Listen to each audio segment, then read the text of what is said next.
Bibit-bibit kopi itu kalau untuk dibawa lintas negara itu dilarang karena bisa menyebarkan komoditi mereka di daerah lain. Kemudian dia di abad ke-17 masuk ke Indonesia. Pertama dikembangkan kopi menurut sejarah yang ada di Indonesia itu di daerah Jakarta, persisnya di daerah sekarang yang namanya Pondok Kopi. Pada tahun-tahun pertama dikembangkan itu terjadi banjir, kemudian diulang lagi. Setelah itu kopi yang dibawa itu jenis Arabica berkembang, namun sayang itu terkena penyakit karat daun.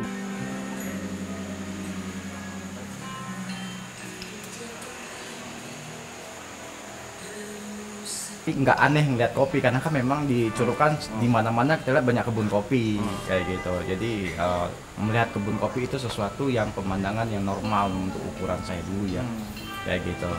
Nah beda sama teman-teman di Jakarta, mereka suka bingung pohon kopi seperti apa segala macam. Nah kalau saya sudah paham karena memang dari kecil kita lahir di kota yang banyak tumbuhan kopi.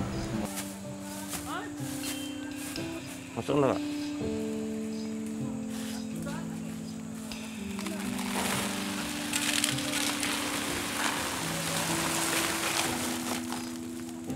Dulu ada omku, mungkin ya Om Tommy lah, barista juga kan. Dia memperkenalkan kopi, terus dia kasih tahu bagaimana. Terus mulai dari awalnya dia mengenalkan gini nih saya menikmati kopi yang baik.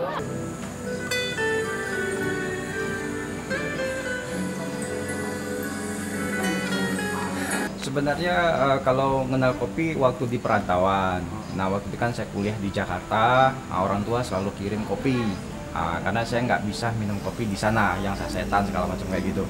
Nah itu bawaannya suka kadang emah kayak gitu kan, kambuhan kayak gitu. Tapi memang kita dari kota dari produksi banyak kopi, jadi terbiasa kopi-kopi yang kita biasa minum.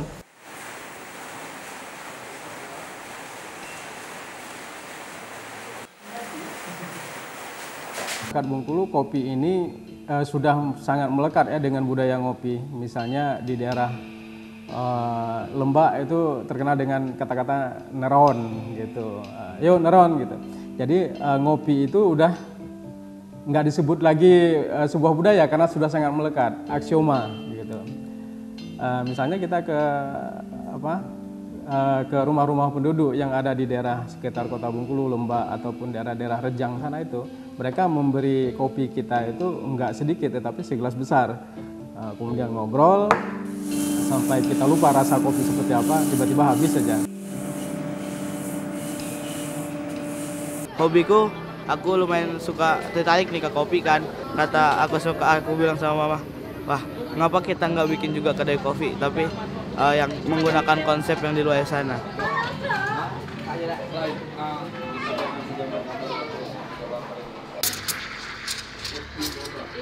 Nah saat itu saya sudah jenuh kerja kantoran, kerja di Jakarta. Nah saya mulai jenuh, liburan ke Curug dan saya bikin formula lucu-lucuan.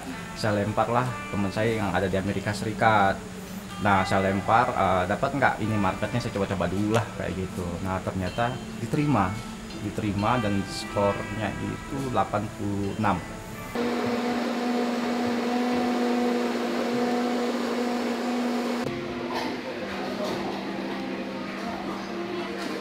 Membangun gitu kan dari kecil, perlahan, terus mulai mengambil kelas kopi. Yang pertama dengan The Excellent Coffee yang untuk trainnya udah bagus. Aku sudah memiliki sekitar tiga sertifikat, dari sertifikat ABCD, 2 The Excellent, itu masing-masing memperkenalkan tentang kopi dari awal-awal. Terus apa lagi ya? Mungkin itu sih.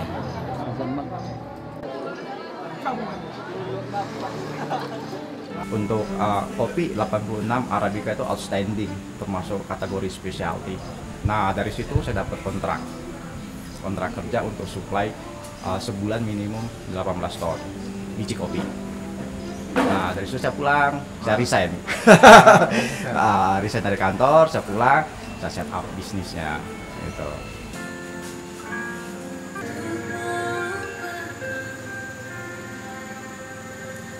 aku pernah ikut beberapa kali ikut lomba nasional kayak yang Smesco. Terus kayak kalau di Bengkulu sih aku mungkin kayak begitu mencolok karena ya tau lah kan banyak pendekar jadi ya.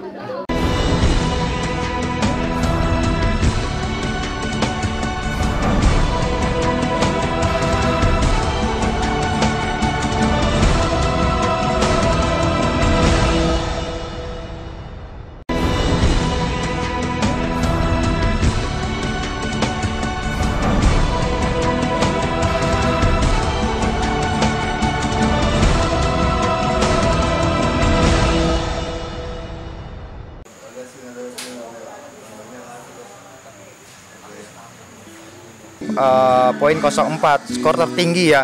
Nah ini di Surabaya 13 sampai 14 Oktober 2012. Nah kerjasamanya dengan SCAI dan pembeli kita dari Korea.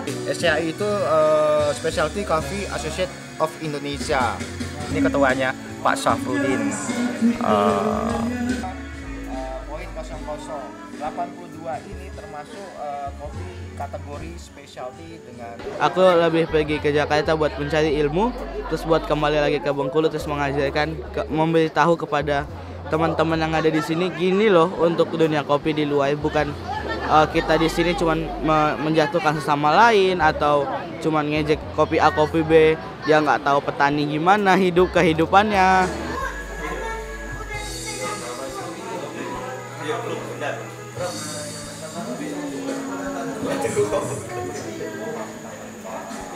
Jadi kalau di Curup itu kan petaninya kebanyakan petani robusta ya, atau petani sayur, palawija lah kayak gitu. Nah mindset mereka itu adalah per 3 bulan mereka dapat duit. Nah kesulitan kita itu di situ. Bagaimana mengubah mindset petani kita untuk mau menanam kopi tapi tetap menanam palawija.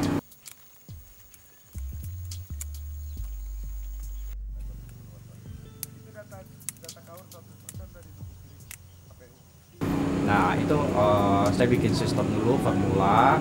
Habis itu saya kumpulin mereka setelah daerah kita mapping cukup untuk potensial perkebunan kopi. Ya udah kita presentasi dan kasih benefit buat mereka dengan bibit gratis yang saya kasih ke mereka. Selanjutnya saya monitoring perkebunan sampai mereka bisa menghasilkan panen yang bagus.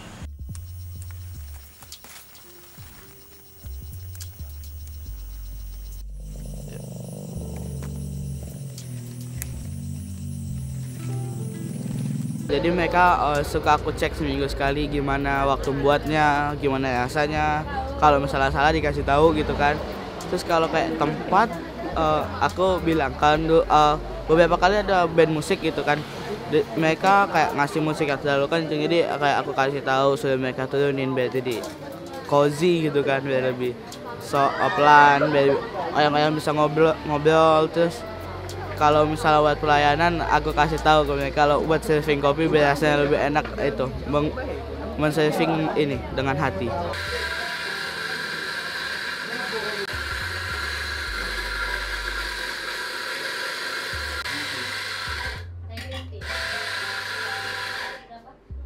Warna-warninya 3.000.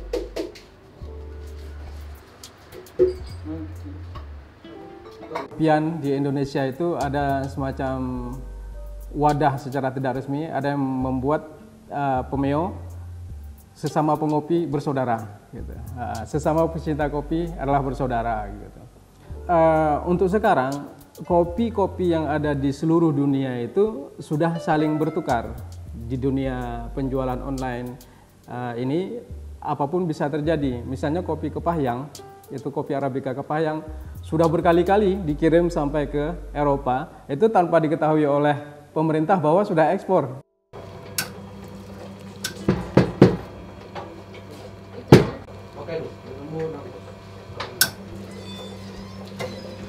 Kalau untuk biji kopi kita kirim ke Denmark, kalau bubuk kita kirim ke Kanada. Nah untuk di Amerika Serikat kita belum mampu kirim karena permintaan mereka itu 18 ton. Produksi kita itu plus minus dapat maksimal itu mentok di 2 ton biji kopi ya. Tapi kalau biji merah kan udah bisa sampai 10 ton, 12 ton. Tapi kalau untuk jadi beras kopi yang standar untuk bisa dikirim itu maksimal saat ini dari source kita 2 ton. 2 ton. Nah, dari 2 ton itu saya sparading lagi kan. Nah, seperempatnya untuk bikin bisnis bubuk, saya kirimlah keluar.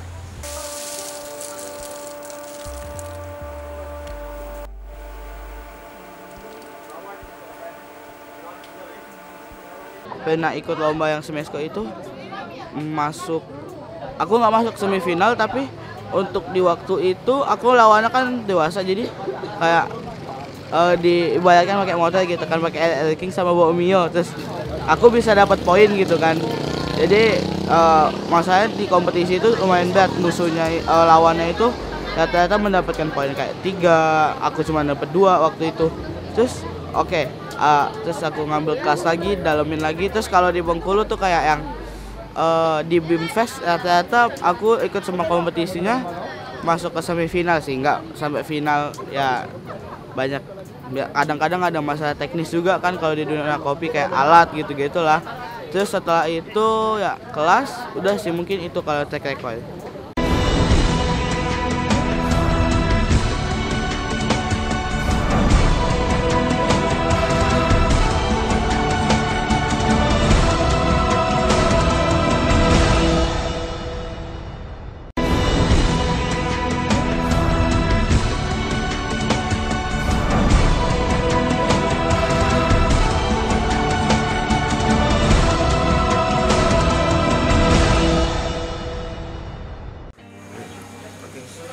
Jadi ini dibikin dulu, di grinding skala 5, airnya kurang lebih sekitar 150 ya. Terus habis itu ini namanya alat aeropress yang biasa dibikin di coffee shop, manual brew. Jadi untuk menghasilkan cita rasa yang lebih soft, lebih halus. Nah, ini nama alatnya yang dipakai aeropress. Kayak gitu. Nah, seperti itu.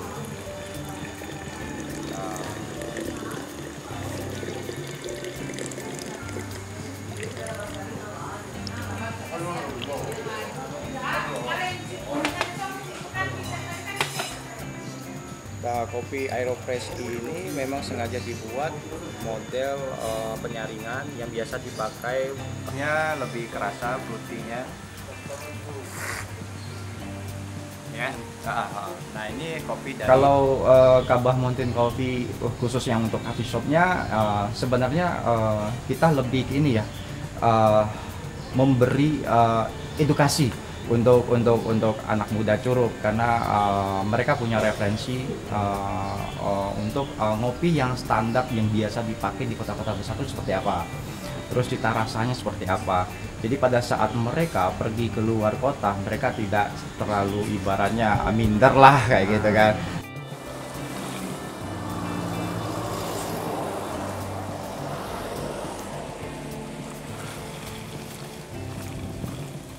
Aku lihat dulu, oh pendekanya begini, terus setelah itu aku cari kesalahan yang di mana, terus aku coba. Yang waktu itu aku salah, aku coba, memang agak buruk kan hasil, terus aku perbaiki. Waktu itu ada pendekar sih salah satu, ya tau lah kan, salah serving kopi, terus dia komplain. Setelah beberapa bulan setelah itu, habis itu aku dapat sertifikat kopi, dia datang lagi, terus udah pakai mesin kan, udah pakai mesin yang bagus.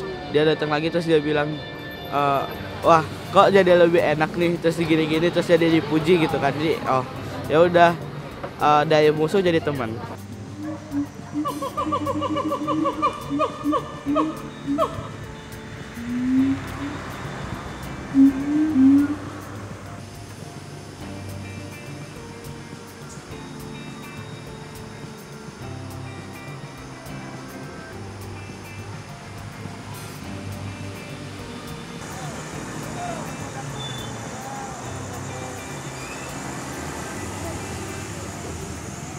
Kalau saya sih berharap dari anak muda kita, mereka bisa melihat peluang ya, peluang bisnis yang bagus, karena kita punya source bagus, baik itu sumber daya alam maupun market.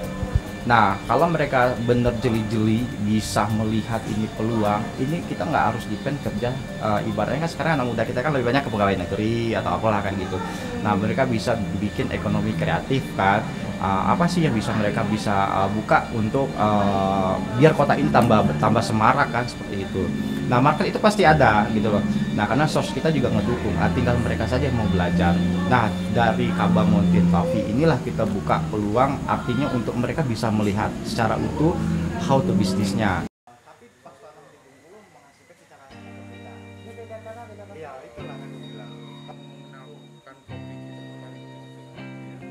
Kalau untuk nama baru kopi yang ada di Curup ini ya bagus lah, gitu loh. Sesama kita dari Rujak Lebong ya, kita bukan menganggap mereka kompetitor, jadi menganggap mereka adalah suatu keluarga. Karena tujuan juga baik untuk mengangkat nama provinsi kita kan, kayak gitu. Nah, untuk membuktikan kita benar-benar bagus atau enggak, itu pada saat kita di kota besar, misalnya pada saat pameran kopi internasional atau kopi tingkat nasional. Nah, itu yang penting kita buktikan bahwa punya lu apa punya gue yang bagus. Nah, kayak gitu. Selama masih di dalam kota provinsi Bengkulu ya bukan menjadi suatu kompetitor gitu. Mereka jadi kayak partnership kayak gitu, saling sharing lah, saling backup lah ilmu. Kalau di Bengkulu sih kayak misalnya lebih memandang umur lah. Lu anak 13 tahun mau ngapain di masuk dunia kopi. Terus yang mereka yang udah tua, terus ada kan yang nggak misalnya ilmunya nggak begitu banyak, terus dia kayak udah kayak gitu, kayak yang baru kenal, jadi kayak ya suka jadi pendekatin gitulah.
Kalau kopi kita kepengennya kita nggak nggak mau kalah dengan daerah lain, nggak mau kalah.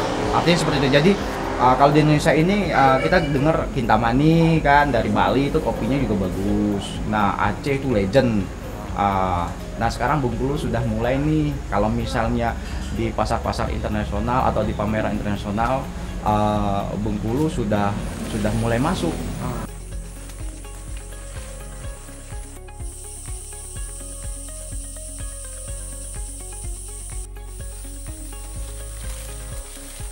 Dari hulu ke hilir itu punya peran penting semua. Salah satu saja yang mengabaikan perannya, maka di hilir nanti itu akan menjadi masalah. Ketika orang datang ke kedai kopi, sekarang nggak lagi minta kopi, tetapi saya minta kopi Robusta Bengkulu, atau saya minta kopi Robusta Kepahyang. Lebih detail lagi, kalau di Jakarta udah banyak namanya snob, kopi snob atau snobber. Mereka minta kopi itu lengkap dengan spek. Untuk nama-nama minum khusus yang standar memang kita nggak bisa ya. Misalnya kalau cappuccino atau latte itu kan standar internasional, nggak bisa kita ubah, dan komposisinya pun harus benar kayak gitu. Nah, hanya ada beberapa yang kita bisa kasih nama. Misalkan kayak soft drink yang bisa kita kasih nama. Kalau kopi biasanya enggak sih. Hanya saja konten di dalam kopinya yang berubah.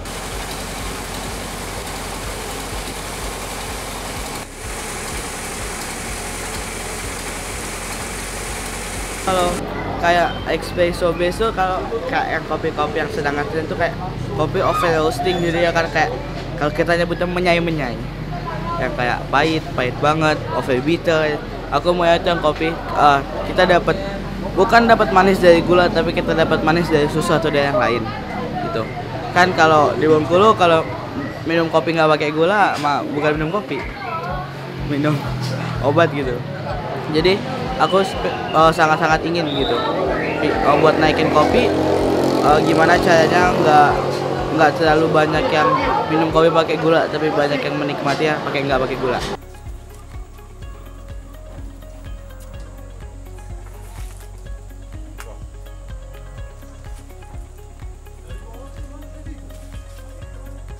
Kita selama 2013 sampai dengan 2018 lalu lolos tingkat nasional untuk kopi Arabica maupun Robusta, kopi Bengkulu ya, Kaba Mountain Coffee ini.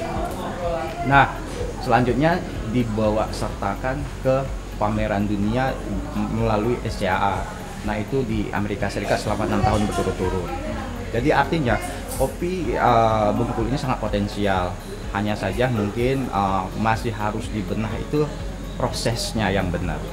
Jadi ya buat nanganinnya aku ketemu sama dia, ngobrol, terus tanya apa kekurangan kan, terus aku perbaiki, dia datang lagi, aku serving, ya begitulah. Yang penting kalau ketemu pendekar lagi jangan patah semangat.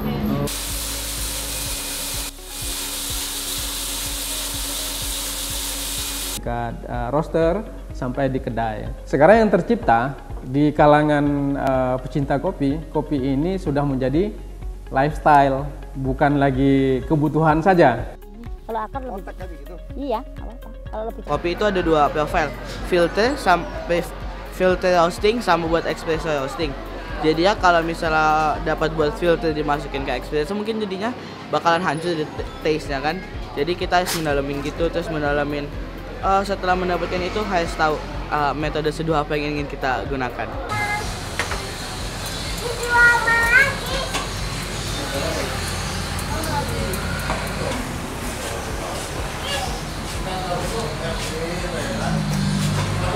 Tapi sudah pada lifestyle.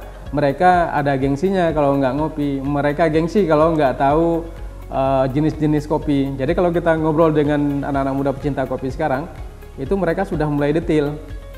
Coba kopi yang A, dari mana nih? Oh ini dari Papua misalnya. Misalnya kayak gini, kita bikin kopi tubruk, kopinya dari Kaba Mountain Coffee. Nah, tapi metodenya apa nih? Turkish misalnya kayak gitu. Atau apalagi nih, melalui chiffon kayak gitu. Atau misalkan V60 atau Aeropress yang sudah dipakai orang-orang coffee shop internasional maupun nasional.